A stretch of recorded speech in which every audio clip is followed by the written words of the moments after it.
Alrighty, y'all. We're in a tight 45-minute presentation here, so we're going to go in and get started. My name is Colin Mitchell, and I'm a sustainable agriculture specialist out of NCAT's Southwest office in San Antonio, Texas. I want to thank you for attending this session of the Soil Health Innovations Conference, Innovations in the Marketplace, Soil Carbon, and Ecosystem Service Markets. Before we get started, let's just knock out a few administrative things.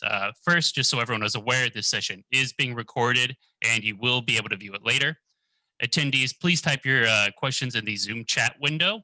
If there's any that we miss, they will be answered in the coming days. For a QR code will be put up for 3 minutes before we end the webinar. So those wanting CEUs, you can take a picture of that QR code during that time. All right, so I'm personally very excited about this session because carbon and other ecosystem service markets are hot topics right now because of the potential for farmers and ranchers who are practicing sustainable or regenerative management strategies to be paid for the carbon they put in the ground or other improvements to the environment and society, such as water quality improvements and wildlife conservation. Farmers and ranchers can provide in addition to food, fiber, and timber. If anyone is brand new to carbon markets, essentially governments and private companies are looking to use free market approaches to pay regenerative farmers and ranchers to offset their carbon emissions. These governments and companies are buying carbon credits from the farmers and ranchers in the most simplest terms. And from my conversations with farmers and ranchers around the country through our free technical assistance as part of the ETCHA program, I see lots of excitement around these opportunities, but also some confusion about these emerging carbon markets. And my hope is that this session can help provide some clarity to some farmers and ranchers, researchers, and other folks as well. So this session will be a little bit different than some of the other ones. It will be a Q&A panel. We have some questions prepared for our panelists, and then we'll open it up to the audience for about the last 15 minutes. So our panelists today are Aldyen Donnelly, co-founder and director of carbon economics at Nori, Laura Peterson, head of government affairs at Indigo Ag, and Lill Erickson, executive director at the Western Sustainability Exchange. I want to thank all three of you for participating in this session and the conference in general. And we're going to kick it off by having our panelists take about 2 minutes to give brief overviews of their programs. So we're going to go alphabetically, and Aldyen, we're going to start with you. Thank you for having me. I'm happy to be here. I'm showing basically Nori and my contact information on the screen because in my short introduction, I'd like to basically send out one message, which is there's a lot happening right now, a lot of options and opportunities for farmers and ranchers who have the capacity to deliver a suite of ecosystem services, not just, but including storing carbon in the ground. And our key message at Nori is, beyond the fact that we're the marketplace you want to work with, of course, is that everybody now who's in this space needs to start asking a lot of questions. Ask everybody a lot of questions before you sign any contracts or any agreements. My commitment to this group is that I've created a partial slide deck. My goal isn't to simply promote Nori, but to try to list and make available to anybody who asks my best shot at all the questions you should ask before you sign an agreement to enter into the Nori market or any other marketplace. There's a lot happening and it's hard to get your head wrapped around. So let's get some focus on questions and then leave it. Don't take our word for it. I want to enable the farmers and ranchers to ask questions, add questions, tell me the questions you think should be added so that we can get that kind of resource built up from the ground. So I'll stop there, but that's where we're coming from. Right, thank you, Aldyen. Laura, your turn. Hey, thank you for having this panel today. And I'm also happy to be here along with so many interesting topics your teams have covered. Like Aldyen, I can pass along any extra questions if we don't get to them today. I work in federal policy, so I tend to have a government lens on my comments, but also cooperate a diversified grazing and cropping system here outside of Billings, Montana. So I feel very at home in this group today. Indigo Ag launched in 2014 with the mission to harness nature to sustainably feed the planet. And it was inspired in its founding by insights from the human microbiome Indigo began with the hypothesis that naturally occurring microbes living inside a plant can optimize crop health and improve productivity. So in addition to the environmental benefits of the biological system, we've seen, environmental benefits that we seek to help farmers monetize in terms of carbon on their farms. So improving yield and lowering input costs and earning a premium for environmental savings is part of what we see as necessary to meet the consumer demand for high quality products. So today I'll focus on Indigo Carbon, specifically our business offering that works with farmers to adopt practices to help them get paid for carbon credits they generate. Lill, your turn now. Well, thanks so much for having me. I really appreciate it. It's a really great conference. So Western Sustainability Exchange is a regenerative ag organization, and we're active in Montana and parts of Idaho and Wyoming. And our goal is to work primarily with ranchers to adopt grazing practices that do all the things that regenerative ag does, which is improve the soil, increase plant diversity and vigor, increase drought resiliency, protect water quality and wildlife habitat, and of course, sequester carbon. And so our Montana Grasslands Carbon Project is a broad program that helps ranchers understand more about regenerative agricultural practices. And then if they care to become involved in a carbon market, we help them walk through the process in which to do that. And our partner that is a carbon program developer is Native Energy. They're based out of Vermont, but they're an international company and they have many carbon projects going. And so what we do with Native Energy is Native Energy actually provides the carbon offset payments to ranchers and then also upfront financing that's critical in many, many cases for a rancher to really adopt the practices that would capture carbon. And so with Native Energy, we share the common goal of restoring ecosystems and its resilience to its full potential and sustaining abundant and diverse species and livelihoods. And we're lucky enough to be in one of the last intact temperate zone ecosystems left on the planet. And we have a wildlife resource that is rivaled only by the Serengeti. So there are many reasons for us to be involved in this program and for ranchers to be very proud of their management that we are that. So we have a rancher readiness program where we have a lot of educational opportunities through workshops and webinars and technical assistance and connections to resources. And then when ranchers are interested in moving forward with carbon, we help them walk through a letter of interest that goes to Native Energy. And it is a fairly complex process. Ranchers identify what past management they've undertaken, what management they want to undertake in a pasture by pasture detail, what resources they need in order to jumpstart those methods in terms of infrastructure, how much those infrastructure elements would cost. All of that goes into a letter of interest to Native Energy. Then we work with soil sampling. We've done a lot of soil sampling over about 175,000 acres in Montana to establish what the existing soil organic levels are.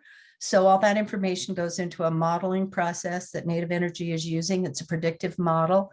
And so that data, as well as the information of what the ranchers want to do, goes into the model, and the model determines how much additional carbon could be sequestered if these practices are in place. If the levels are significant enough, then the ranchers move into a contracting process with Native Energy for contracts between 20 and 30 years. And then WSC helps all along that way. And then we also help with follow through, because one of the conditions of a contract are annual grazing plans, and then follow up on the grazing plans, and then also follow up on baseline monitoring. The credits being generated for this project are very high value credits because of not only of the carbon, but also because of the co-benefits, especially for wildlife and other ecosystem services. And so essentially what WSC does is we're the boots and the hooves on the ground for one of the largest carbon projects in the country. All righty, thank you so much, Lill. So the first question we have is going to be centered around something called additionality. Some farmers or ranchers in the audience may have adopted regenerative agriculture practices years ago. I work with a few of these farmers and ranchers, and they have built up some carbon stocks in their soils already.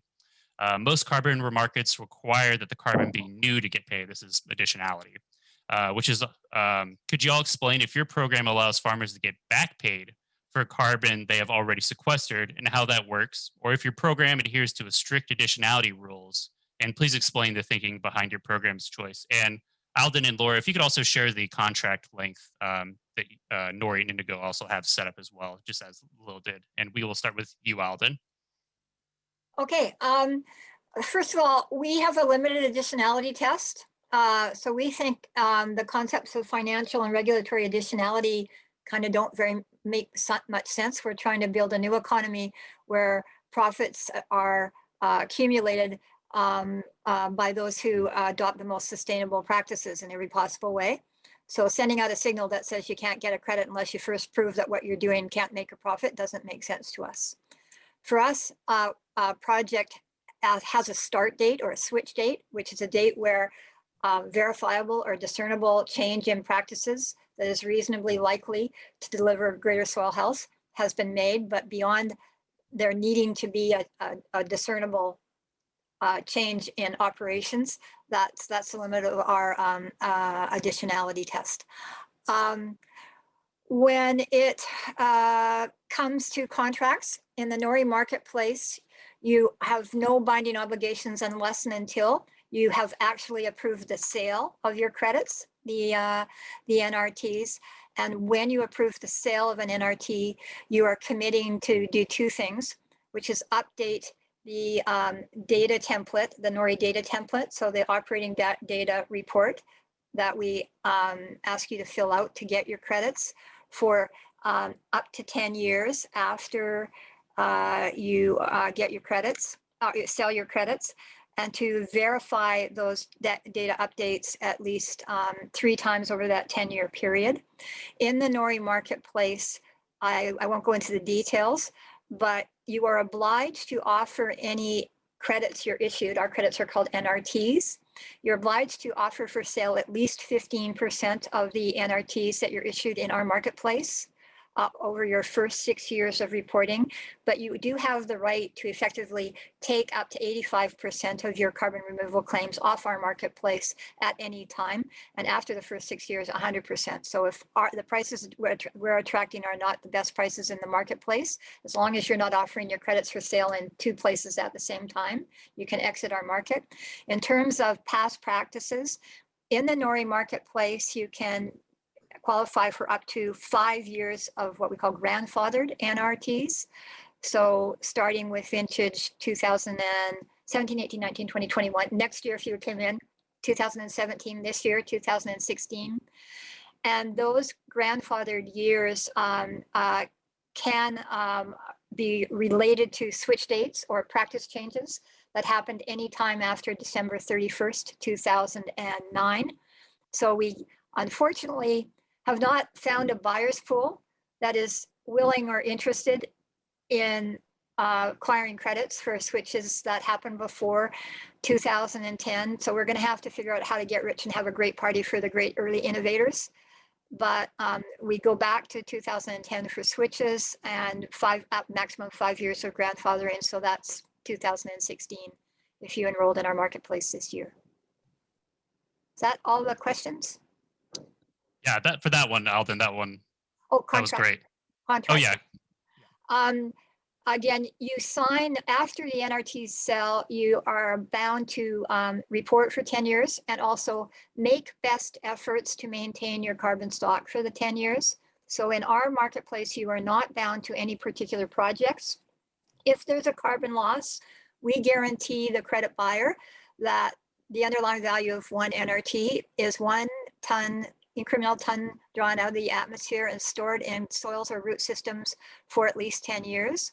If there's a carbon loss due to either natural events, extreme weather events, and or because the farmer has undertaken an activity on their land that is the reasonable best response to a natural event, then Nori has to go into our insurance reserve and buy and retire an NRT to keep that commitment to the buyer whole.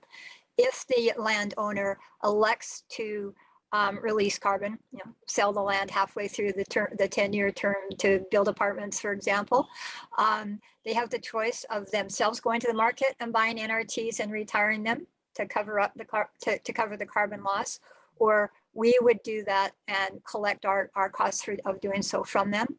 So you're not bound to practices because we know you have to have the flexibility to maintain and build up your soil health. You are obliged to replace NRTs for carbon losses that you chose to cause to happen, and you're not liable for carbon losses that nature imposes on you. Great, thank you for that answer, Aldyen. We're going to move on to you now, Laura. Could you provide some information about Indigo Ag's additionality rules? Yeah, I'll answer both questions as well on our length of our contracts. So our program starts with a sign up and the field boundaries are created. And so as farmers start to make changes, we help them record data and begin calculating impacts. Our current contract term is 5 years, after which we would seek a renewal. So the initial crediting period for each field is 10 years, and we would hope farmers would renew at least once. We can renew that crediting period for up to 30 years. So our current fields reach almost half of the states, but the limiting factor is not this process, it's operational and where we may best serve farmers.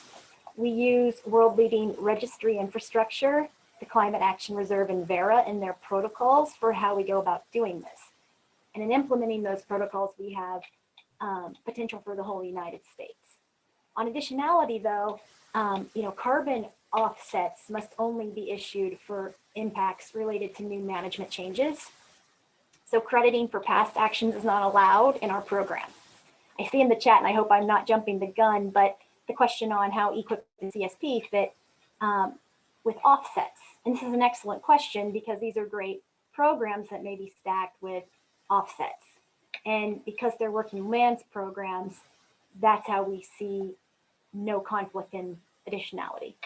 So rewarding early adopters is still a really important question that maybe isn't best suited for carbon offsets, but could be in other opportunities, such as in Scope 3 emissions reductions or in marketing low carbon grain, which would be an appropriate partnership with early adopters. All right, great. Thank you so much, Laura. And now to you, Lill. Are the farmers and ranchers you've been working with for so long, or is Native Energy allowing them to get back paid for carbon?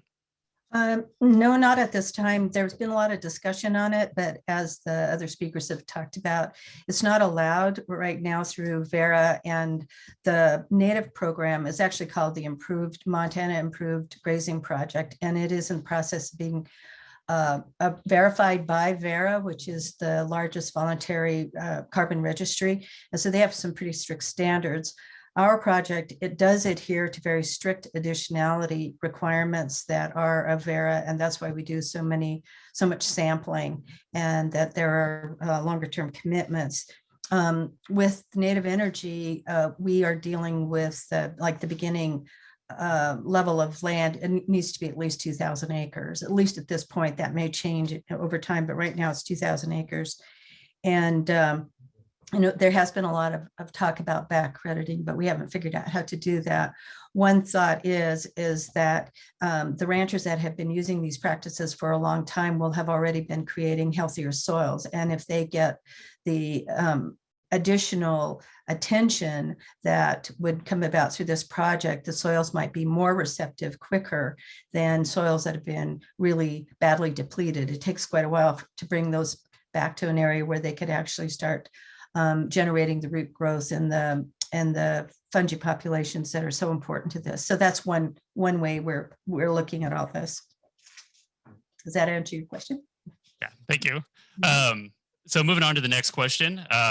Could you all explain the process for measuring and verifying the carbon that farmers and ranchers are sequestering, and what soil tests your programs are using, maybe some costs, let's say per 1,000 acres? And are your programs also using any remote sensing or computer modeling to determine these carbon sequestration rates? And also, can you please let us know if you're using third parties to measure and verify carbon sequestration? We'll go alphabetical again with you, Aldyen. I hate to admit this. I was just responding to a question in chat and not listening hard enough to your question. So make me go last so I can get the question after others and respond to it. All good, Aldyen. Okay, Laura, we'll go with you then. Yeah, sure. And I was doing the same thing. So here, but I'm good. No, I'm kidding. There are so many good questions. I'm like, oh, I want to go to the chat as well. But all of the above. So we conduct the initial soil sampling on a random sample of fields, with a new randomization every time we sign up a new cohort of fields. And so that will be resampled at least every 5 years. And then in the interim years, we use biogeochemical models to assess the changes from that initial soil condition. So baselines are modeled using historical management data, and the project scenario is modeled using the current year's management data. Remote sensing is used in many ways to inform the modeling. This is a really important piece of reducing data collection burdens on producers and ensuring permanence. So we sometimes use contractors for soil sampling, soil tests, and modeling. Everything in our protocols that we subscribe to has to be verified by an independent third party. And that's absolutely required for offset creation. All right, thank you very much. And now on to you, Lill. Yeah, our project uses both modeling and measuring approaches, and we are using a model that was developed by Dr. Mark Ritchie out of Soils for the Future, out of Syracuse University. And basically what it does is it does take previous management and then planned management together with all of the measuring that we do.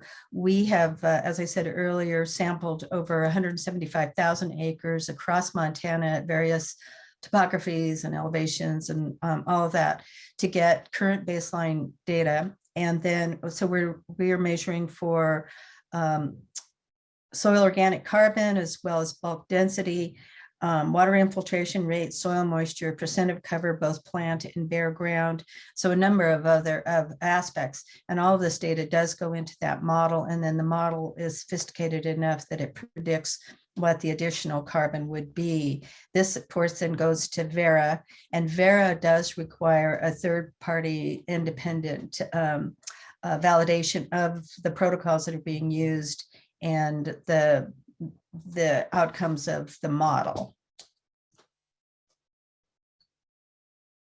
All righty, thank you, Lill. And Aldyen. Okay. Thank you, Lill, for being a good listener. In the Nori marketplace, we talk about two things: the carbon quantification tool, which is the process model that informs our estimates of soil organic carbon stock change, and the independent third-party verifier. And Nori's plan is to integrate multiple carbon quantification tools into our marketplace, but we've started with Soil Metrics, which administers the commercial application of the Comet Farm tool. We selected Comet Farm for 3 reasons. One, every bit of the model is publicly documented. So if you're into reading 606 pages, you can actually see every formula and every data source that goes into the model. The second reason is that the Comet Farm estimates inform the related land use and land use change sections of the official US greenhouse gas inventory. So to the extent that the outcome of the outputs of the model are imperfect, they're still, it means any credits we issue will be conservative but consistent with the official greenhouse gas inventory. That was something that was important to us. The most important thing is the Comet Farm process model is informed by robust, and I mean super robust, soil sampling and testing that occurs on a regular schedule at 1,200 what they call reference or experimental sites. So it's not modeling versus sampling. It's robust sampling informed modeling. And more importantly, the science team at Colorado State University and NREL got this right.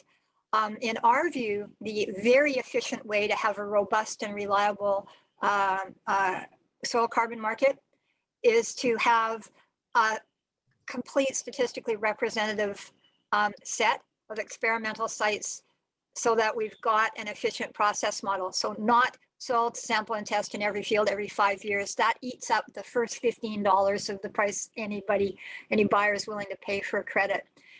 Right now, there are 1,200 such sites maintained in the United States. We estimate that if we could, with a combined private-public sector initiative, get the reference sites informing not just Comet Farm, but any model that anybody else is working with and building. So make all of the data from all of the reference sites public.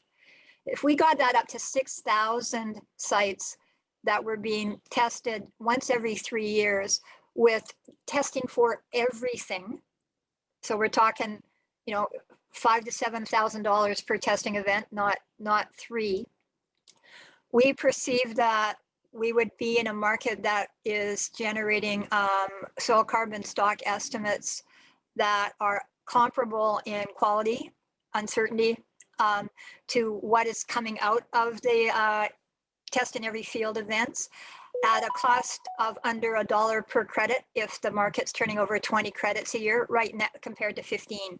So we're kind of hung up on us being a wider community figuring out a way of getting that robust reference network of experimental sites up and running as soon as possible, which, by the way, was the original Comet Farm business plan, but Comet Farm's budget to build out that reference network was cut off in 2009. So that's why the private sector has to dive into this now, because when government funds start to fund something, they often also then stop. Okay, thank you. We're going to do one more of the questions I had prepared, and then we have a lot in the chat, so I want to make sure we get to all our attendees' questions.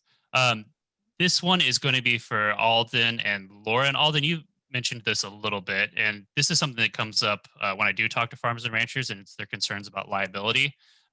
You know, climate change is happening, and there's increased natural disasters.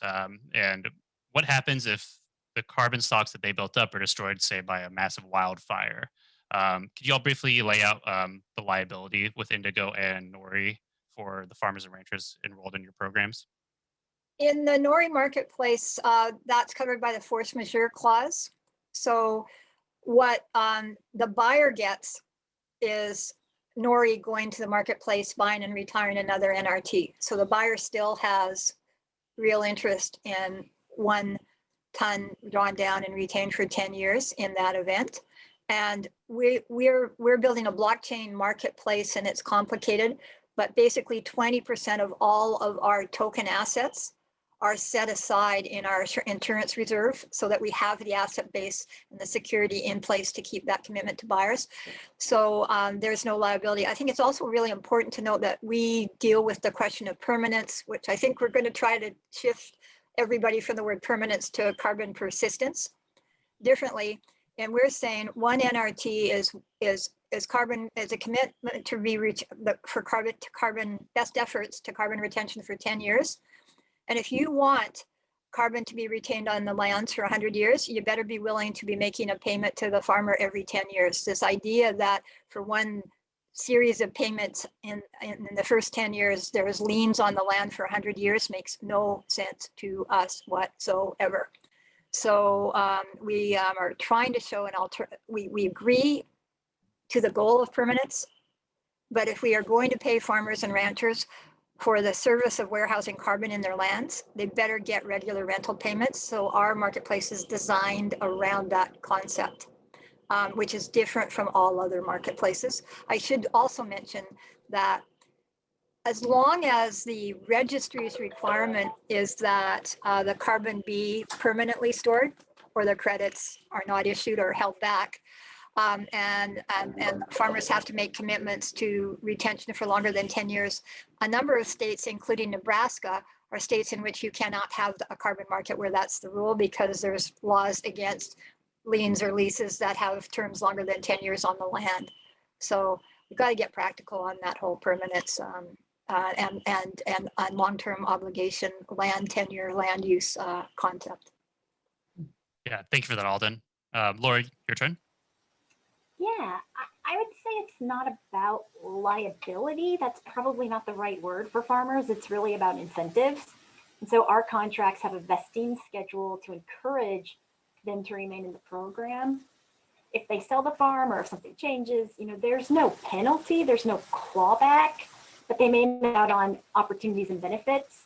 So we think of it as managing across farms for total impacts with buffer pools. Now, when it comes to natural disasters, it's a completely different situation. The registry maintains that buffer pool to compensate for any stored carbon that is released due to unavoidable events. This may mean, however, that a field cannot continue forward in a program depending on lots of factors, including the type of event, the impacts on the field, et cetera. But we would work with the modeling team to assess these sorts of scenarios. Thank you for that. And Lil, before we move to the audience, I do just want to ask you one more question, just out of being equitable to you. Can you speak to the tools that Western Sustainability Exchange has developed to help ranchers adopt regenerative grazing practices and track their success and ultimately be paid for carbon in the ground? Sure. So, as I said earlier, we do the workshops and technical assistance and all of that, but we are working together now with ranchers to develop what we call, at least at this point, a regenerative ranching assessment tool, where a rancher can take an online survey essentially of 8 different areas of regenerative ranching and get a report back of where they sit in that in those different protocols. They can use it to kind of get a baseline of where they are, and they can use it as a planning tool of where they want to go, and they'll know how they sit in soil health and 8 other parameters. To go with that, we're also working with the Yellowstone Ecological Research Center, which is a science-based organization, really great one, on developing a resource management dashboard where there's a lot of scientific information that's being collected out there that would be very useful to ranchers and farmers if they knew about it and if it was in a form that was usable to them. So the goal with the dashboard is to take all of that data that's relevant, that the ranchers are identifying, and put it into a dashboard app where they could access that. And then if they are interested in doing their own monitoring, they could upload that information as well. It could be private or it can be shared among other producers. That information then can flow into some grazing management planning effort too. So those are 2 big tools that we're developing. And then we also are hosting what we call the bull sessions, which have ended up being a really great thing. So there's Zoom calls with ranchers on, and they've actually asked us to do them on a monthly basis, where we're up to 60 ranchers that participate at various times in the Zoom sessions, but they're for a short amount of time, and they help each other talk about how the regenerative practices are actually applied on the ground, and it's turning into a mentoring and a peer support system. Beautiful, thank you. And next question is going to be from Brian, who I think is a former San Antonian as well. And he asks, can state or federal lands sign up for carbon credits if they change their management practices to better sequester carbon? I'm going to tag something onto this. If you have a grazing contract on federal lands, can you also sign up? Alden, you kind of already answered in the chat, but I'll start with you. With one caveat, yes, we've also announced that growers that are receiving subsidies under the California Healthy Soils Initiative can sign up. The caveat is, and we haven't been through this process with the feds, we have been through it with the state of California, is we only say yes if the government who's doing putting the funding on the table is okay with it. So we're not asking them to endorse the Nori marketplace, but we don't say yes unless we do think that the government authorities have the right to take the position that the taxpayers own those credits. So we ask them to formally decide whether the taxpayers have acquired those credits or the farmer or the landowners still own them. And if the answer is the latter, then yes. Okay, great. And now to you, Laura. Yeah, we are currently not into perennial crops, so it makes it a little bit trickier on some of the grasslands questions. We're not quite there. I mean, I wish we could be, but that would be my answer. Okay, great. And just to clarify, Laura, Indigo is only offering credits to row crop producers in select states, correct? Yeah, the protocols could be used in any state, but we have agronomy teams mostly within the 5 major row crops. And so in that respect, that does kind of narrow our focus to where we can best service farmers right now. I mean, we have a bigger ambition to grow, but that's where we're able to have capacity now. Okay, thank you, Laura. And Lill, same question for you. Yeah, we can accept credits on public lands as long as the leasing has negotiated that with their public land managers, and some of the ranchers that have signed contracts have already have those things in place. Okay, great. Could So I- next, Could I Go just ahead. follow up Lily, because Lily, they're doing the right thing and it's really important. And we learned this lesson from Native Energy, which is in every project we enroll, any entity with real interest in the land has to assign authority to control the project and credits to the individual we know as the responsible person or the primary contact.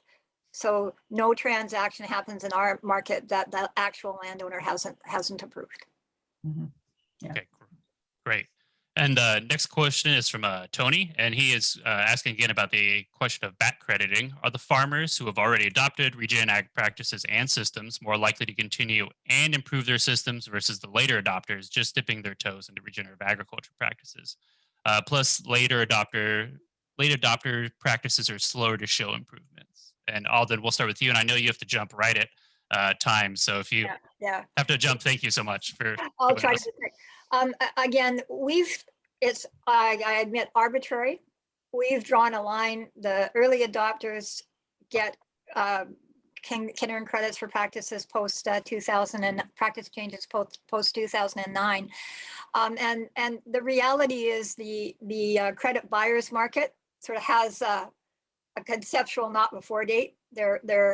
They don't, that is imposed. So we're trying to make sure that we're going back as far as possible without compromising data quality, and also without suggesting to farmers that you can sell your credits. If we don't think we can sell them, we're not encouraging you to go through the expense of enrolling in our marketplace. With respect to late adopters, again, we're quite the opposite of Indigo Ag, for example. We do want the market mechanism to be the thing that brings on the late adopters. So come in when you want to come in as late as you want. So in the Indigo Carbon protocol, if the practices that you're talking about have been adopted in 50% of the land in your county, you no longer qualify for credits. We want to capture those late adopters and give them the incentive to come in. So we're taking an opposite approach there. So, and in terms of early adopters, we're finding in our pilot phase, a lot of our pre-qualified supply of project owners are those leading edge innovators who are still doing new things. So we're not seeing that the story didn't end when they got to zero till. Okay, great. Thank you, Aldyen. I'm going to try to squeeze one more in before you get out of here. And Laura, on to you. Yeah, I'll be quick then. You know, when I think of outcomes focused payments, they're very different from our traditional practice focused payments. And they do require a large degree of data collection and modeling, et cetera. So outcomes focused tells me you can be an early adopter and still qualify, right? It just depends on, you know, how much you sequester. From your baseline feels higher, but it's not that you can't keep going or we couldn't facilitate work with early adopters. So, you know, we have capacity to meet people where they are on any kind of spectrum. And because everything is so site specific, it's really going to take that level of engagement to, you know, lift all boats, if you will. Thank you, Laura. And Will?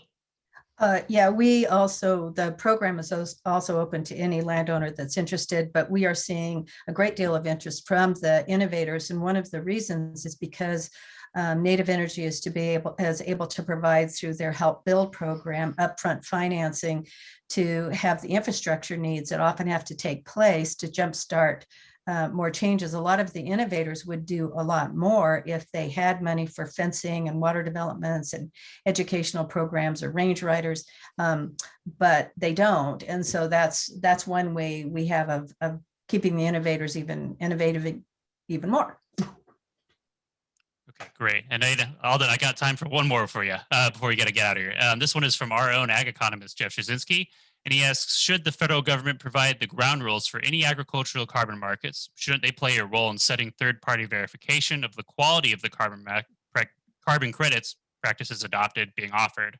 Wouldn't this protect the farmers and ranchers entering these very different markets? I think we would really appreciate government in inclusion or even sort of organization of a discussion about verification. I should say that in the Nori market, verification costs are running about 10% of what they are costing in the CAR and Vera marketplaces. And the verifiers who have been verifying in the Nori marketplace are the lead verifiers in the CAR and Vera marketplaces. We haven't compromised the professional standard.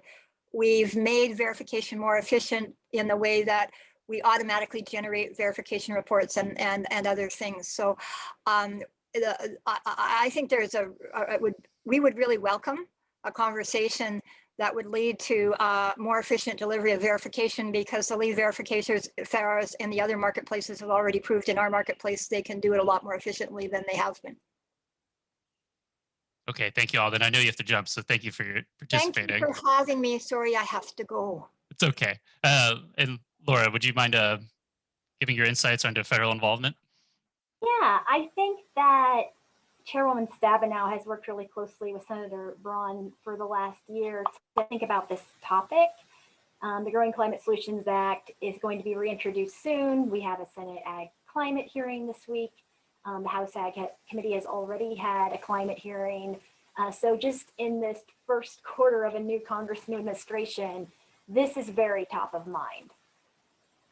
The Growing Climate Solutions Act certainly has a process for certifying acceptable standards so that farmers can see a USDA stamp of approval when looking at this various and evolving private sector voluntary opportunity.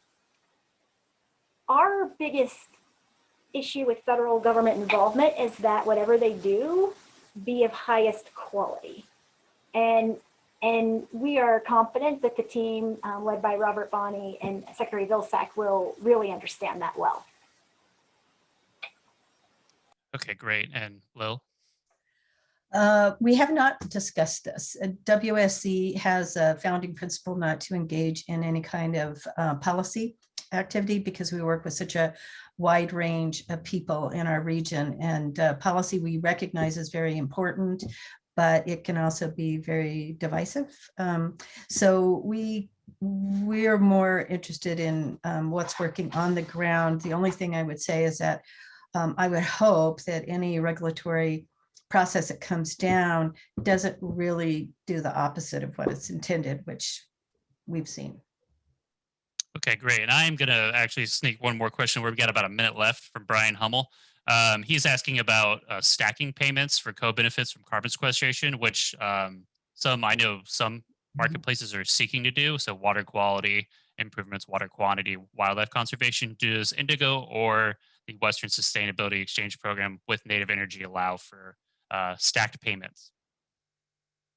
Yeah, I'll go. We absolutely would. And that's the right line of thinking. You know, the social cost of carbon, as the other question in the chat box is getting at, unfortunately is not really incorporated at this time in the price. And so you combine that with what it takes to actually implement practices on the ground, it's a lot bigger number than any of these carbon markets are able to offer at this time. And so, you know, we view a world where, you know, more beneficial ag systems will benefit from government payments. And this could be federal or state or local or Anything from the social enterprises or from, any other private sector incentives in terms of meeting additionality rules.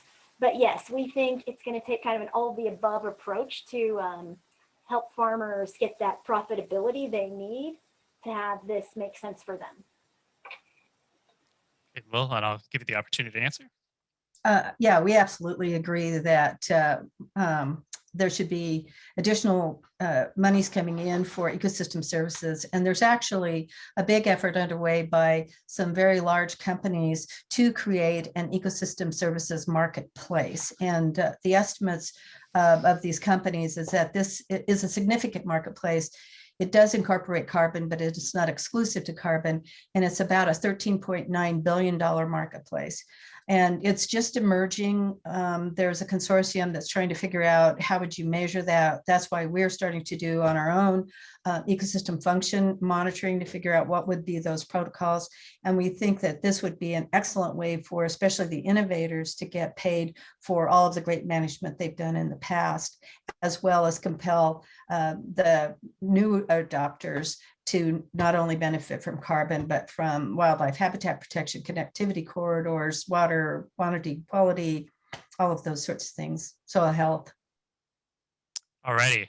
Yeah, and that's all the time we have. I just want to thank our panel. Thank you, Lill. Thank you, Aldyen. Thank you, Laura, so much for your time. If we did not get to your questions, which were there were numerous we did not get to, NCAT staff will follow up with you as time permits, either during or after the conference.